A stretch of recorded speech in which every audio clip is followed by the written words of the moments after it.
Hi, my name's Phil. I like talking about politics. In this video, I'd like to discuss the entirely predictable news that a group of Conservative MPs who seem to be taking donations directly from the coronavirus are putting pressure on the government to lift all pandemic restrictions by May in order to let the pandemic rage completely out of control again on our little plague island.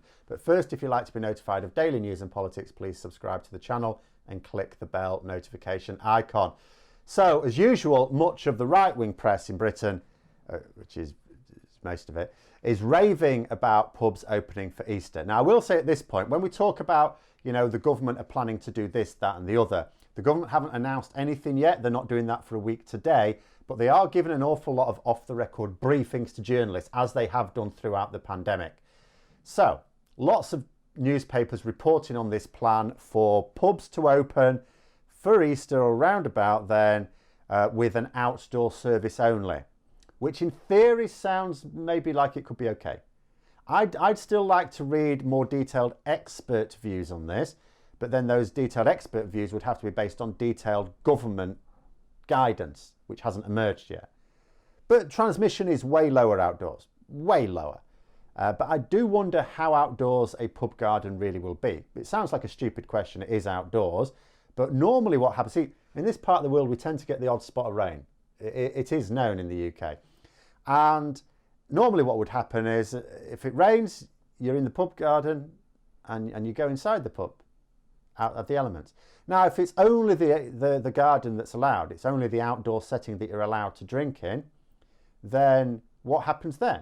So then if on a rainy day you just don't go to the pub at all, well then the pub's losing money, so they want to try and encourage people to still go. What do? Well, you put up shelters or something like that maybe.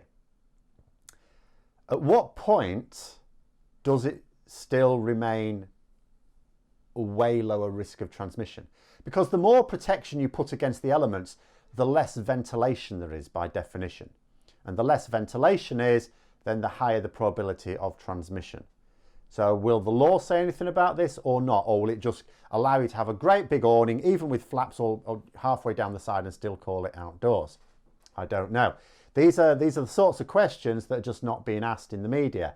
It's all about distracting attention from the perilous state that we find ourselves in. And it's still very perilous because at the moment, you look at the media, think it's all good news with regards to the coronavirus.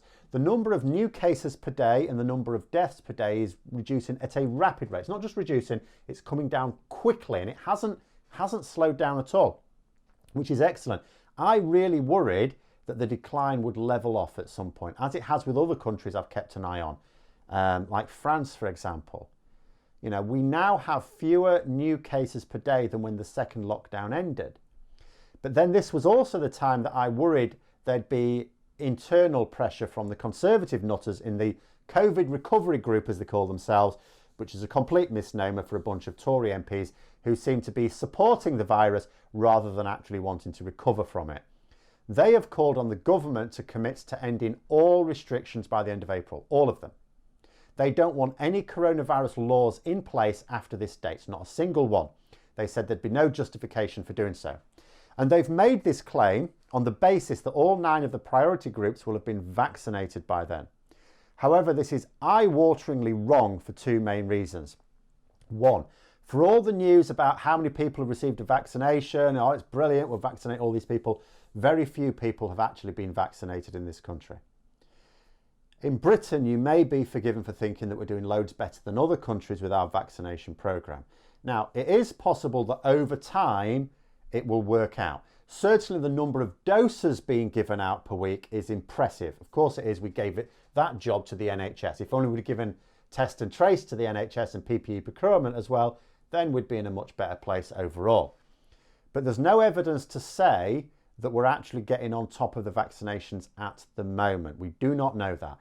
This chart, for example, shows the proportion of the population that have actually been vaccinated. When I say vaccinated, I mean they've received both doses, not just one. The UK is pretty low down, you'll notice. Lower than most EU countries. Lower than the United States. Everyone's lower than Israel. Less than 1% of the population of the UK has actually been vaccinated, as in receiving the maximum vaccine protection that we can offer at the moment. as of the 11th of February, so a few days ago. So it's not correct to say that the 9 high priority groups will have been vaccinated by the end of April. It may be the case, because if they start rolling out those second doses quite quickly, it may well be the case. But until we're actually close to that number, we do not know exactly what is going to happen. The second reason that they are so breathtakingly wrong is in thinking that the vaccination stops the transmission of the virus. It does not. Does nothing for stopping the transmission of the virus. What the vaccine does is to give you a fighting chance against becoming ill with COVID. That's it. And at the moment, with 1 dose, it gives you some protection. But new variants are already in the country that have some resistance to the vaccine.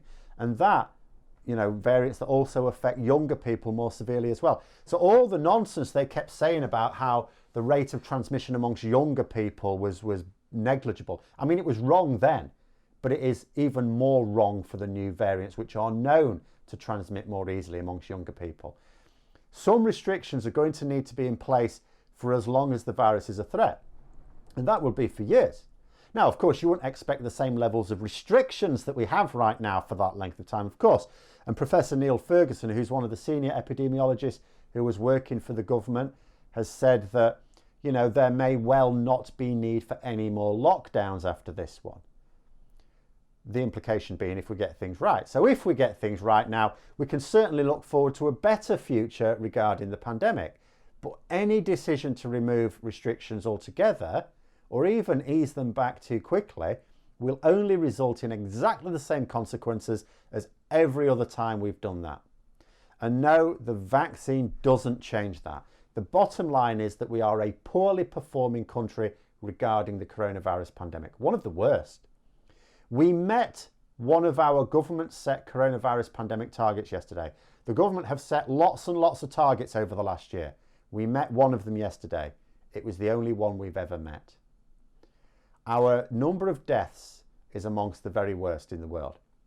In terms of deaths per capita, the only sizable nation keeping us off the top spot is Belgium. That's the only nation with a population in excess of 1 million that is worse. We are also a melting pot for new variants to mingle with one another, because for all the new restrictions, border restrictions that have come in place today, which are being arsed up as I talked about a couple of days ago, we're not seriously preventing new variants coming into the country either. We need to be more cautious with easing restrictions, not less. And I said that we're now below the rate of new cases per day, as compared to when we exited the second lockdown. We exited the second lockdown too early. A decision was made.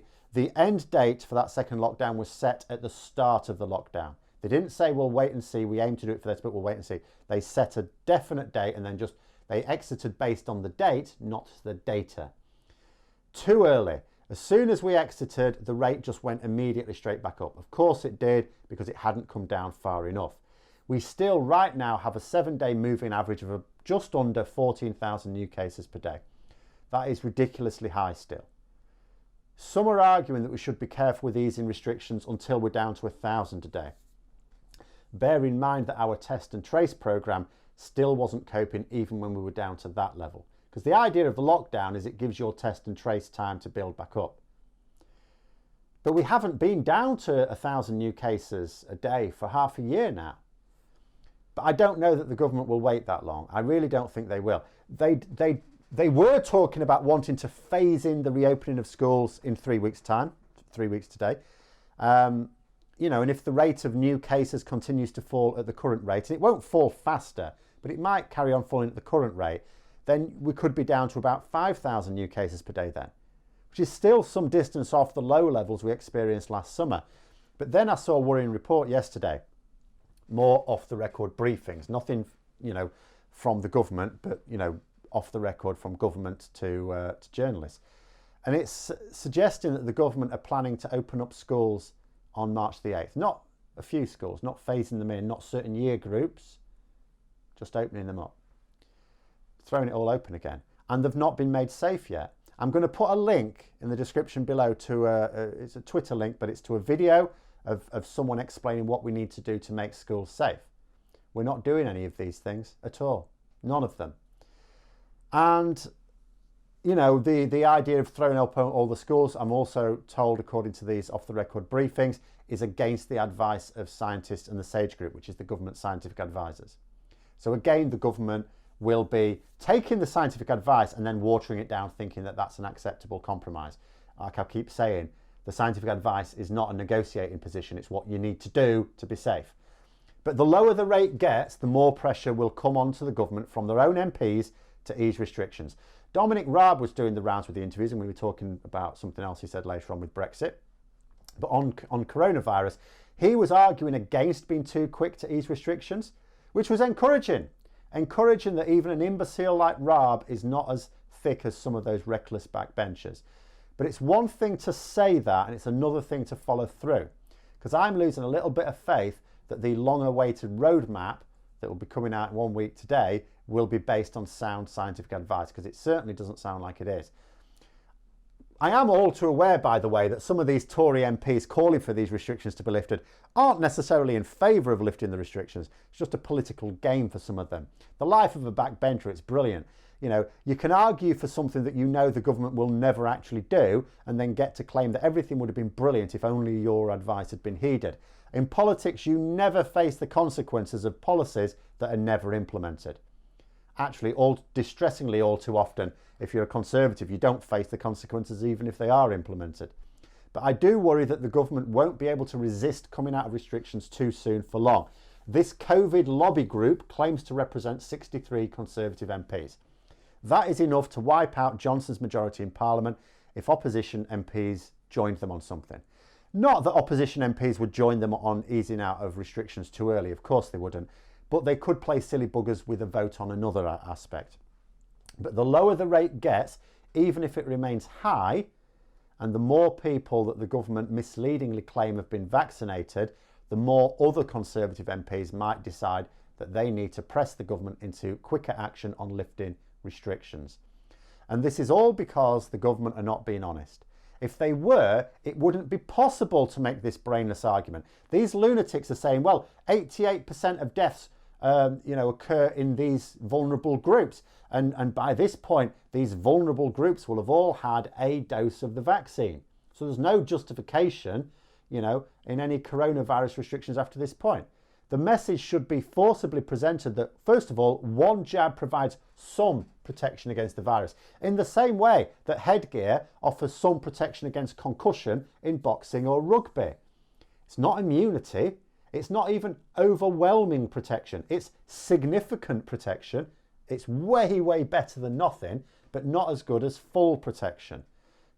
So if you lifted all restrictions, you would still see lots of people in those groups dying from COVID, even ones that have received a dose of vaccine, just not as many. But those are my thoughts. We'll have to hope that the benefits of the restrictions and the vaccination rollout travel more quickly than the stupidity of Conservative MPs. But let me know your thoughts anyway. Hope you found the video interesting. If you did, don't forget to click the like button. And if you'd like to support the channel further, please click the Patreon link for details. And until next time, I'll see you later.